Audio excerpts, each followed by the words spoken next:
வணக்கம். தோழர் முத்துகிருஷ்ணன், மகிழ்ச்சியாக வாழ்வது எப்படி? அது சம்பந்தமா உங்களுடைய கருத்து கொஞ்சம் சொல்லுங்க. மகிழ்ச்சியாக வாழறது எப்படி? அது கருத்தே கிடையாது. நம்ம வாழறதே மகிழ்ச்சி தான். நம்ம இப்போ இந்த கணம் நம்ம இருக்கிறதே ஒரு மகிழ்ச்சிக்கான ஒரு அடையாளம் தான். இருக்கல் அப்படிங்கிறதே ஒரு மகிழ்ச்சி தான். பறவை எந்த உணவையும் அடுத்த நாள் சேமித்து வச்சுக்கிறது இல்லை. எனக்கு இது வேணும் அது வேணும்னு அதை இதை யார்ட்டையும் கேட்டுக்கிறது இல்லை. எக்ஸ்ட்ரா நம்மள மாதிரி பேங்க் பேலன்ஸ் மெயின்டைன் பண்ணுறது இல்லை. தேவை எதுவோ அதுவே தர்மம். எது தேவையோ அதை நம்ம வச்சிருக்கணும். நமக்கு அளவுக்கு மீறி ஒரு விஷயத்த மற்றவங்கள்ட்ட பகிர்ந்துக்கணும்.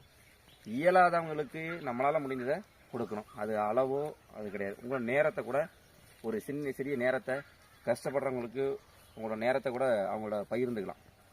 இப்படி மகிழ்ச்சியாக வாழறதுக்கு வாழ்க்கையில் பல விஷயங்கள் இருக்குது. யோகா செய்கிறாங்க,